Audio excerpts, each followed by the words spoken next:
ನಮಸ್ಕಾರ ಸ್ನೇಹಿತರೆ. ಇವತ್ತು ತುಂಬ ಜನ ಡ್ರೈವಿಂಗ್ ಕಲಿಯೋಕ್ಕೆ ಬರ್ತಾರೆ. ಸೊ ಡ್ರೈವಿಂಗ್ ಕಲಿಯೋಕ್ಕೆ ಬರೋರಿಗೆ ತುಂಬ ಥಿಂಗ್ಸ್ ಗೊತ್ತಿರಲ್ಲ.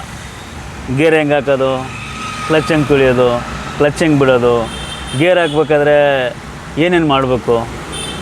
ಆಮೇಲೆ ಇವಾಗ ಒಂದು ಸಿಂಪಲ್ ಥಿಂಗ್, ಫಸ್ಟು ನಾವು ಬಂದು ಕೂತ್ಕೊಂಡ್ವಿ, ಸ್ಟೇರಿಂಗ್ ಮೇಲೆ ಬಂದು ಕೂತ್ಕೊಂಡ ತಕ್ಷಣ ಬ್ರೇಕು ಕ್ಲಚ್ ಹಿಡ್ಕೊಂಡು ನ್ಯೂಟ್ರಲ್ ಮಾಡ್ಕೊಂಡು ಗಾಡಿ ಸ್ಟಾರ್ಟ್ ಮಾಡಿದ್ವಿ.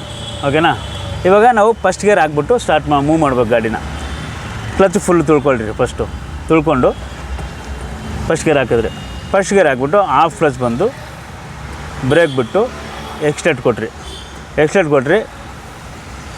ಕ್ಲಚ್ ಬಿಟ್ಬಿಟ್ಟು ಮುಂದೆ ಹೋಗ್ತಾಯಿದ್ದ. ಒಂದು 300 ಮೀಟ್ರು ಸ್ವಲ್ಪ ಗಾಡಿ ಪಿಕಪ್ ತೊಗೊಂಡ ತಕ್ಷಣ ಫಸ್ಟು ಎಕ್ಸ್ಟೆಟ್ ಬಿಟ್ಟು ಮತ್ತೆ ಕ್ಲಚ್ ತುಳಿದು ಸೆಕೆಂಡ್ ಗೇರ್ಗೆ ಹಾಕಬೇಕು. ಓಕೆನಾ. ಇವಾಗ ಎಕ್ಸ್ಟೆಟ್ರ್ ಬಿಟ್ಟೆ, ಕ್ಲಚ್ ಫುಲ್ಲು ತುಳಿದೆ, ಸೆಕೆಂಡ್ ಗೇರ್ಗೆ ಸೆಕೆಂಡ್ ಗೇರ್ ಹಾಕಿದ ತಕ್ಷಣ ಟಕ್ಕಂತ ಬಿಟ್ಬಿಟ್ರಿ ಕ್ಲಚ್ಚು. ಓಕೆ. ಟಕ್ಕಂತ ಹಾಫ್ ಕ್ಲಚ್ ಬಂದುಬಿಟ್ಟು ಫುಲ್ ಬಿಟ್ಬಿಟ್ಟು ಮತ್ತೆ ಎಕ್ಸ್ಟೆಟ್ರ್ ಕೊಟ್ಟೆ. ಮತ್ತೆ ಒಂದು 300 ಮೀಟ್ರು ಸ್ಪೀಡ್ ಆದಮೇಲೆ ಮತ್ತೆ ತರ್ಡ್ ಗೇರ್ ಹಾಕ್ಬೇಕಂದ್ರೆ ಮತ್ತೆ ಎಕ್ಸ್ಟೆಟ್ರ್ ಬಿಟ್ಟು ಮತ್ತೆ ಕ್ಲಚ್ ತುಳಿದ್ಬಿಟ್ಟು ತರ್ಡ್ ಗೇರ್ ಹಾಕ್ಬಿಟ್ಟು ಕ್ಲಚ್ ಬಿಟ್ಬಿಟ್ಟು ಫುಲ್ಲು ಟಕ್ಕಂತ ಬಿಟ್ಬಿಟ್ಟು ಎಕ್ಸ್ಟೆಟ್ರ್ ಕೊಟ್ಟು ಮತ್ತೆ ಒಂದು 300 ಮೀಟ್ರ್ ಹೋಯ್ತದೆ. ಯಾಕಂದರೆ ಸ್ಪೀಡ್ ಜಾಸ್ತಿ ಆಗ್ತಾಯಿದೆ. ಸೊ ಇವಾಗ ಇನ್ನು ಫೋರ್ತ್ ಗೇರ್ ಹಾಕ್ಬೇಕು. ಮತ್ತೆ ಎಕ್ಸ್ಟೆಟ್ರ್ ಬಿಟ್ಟು ಕ್ಲಚ್ ತುಳಿದು ಫೋರ್ತ್ ಗೇರ್ ಹಾಕ್ಬೇಕು. ಟಕ್ಕಂತ ಕ್ಲಚ್ ಬಿಟ್ಬಿಟ್ಟು ಇವಾಗ ಮತ್ತೆ ಹೋಗ್ತಾಯಿದ್ದೀನಿ. ಈಗ ಫೋರ್ತ್ ಗೇರಲ್ಲಿ ಫೋರ್ತ್ ಗೇರ್ ಇನ್ನೂ ಮತ್ತೆ ಸ್ಪೀಡ್ ಜಾಸ್ತಿ ಆದಮೇಲೆ ಮತ್ತು ಫಿಫ್ತ್ ಗೇರ್ ಹಾಕ್ಬೇಕಂದ್ರೆ ತುಂಬ ಜನಕ್ಕೆ ಫಿಫ್ತ್ ಗೇರ್ ಹಿಂಗೆ ಹಾಕ್ಬಿಡ್ತಾರೆ, ಅದು ಹಂಗೆ ಹಾಕೋದಲ್ಲ.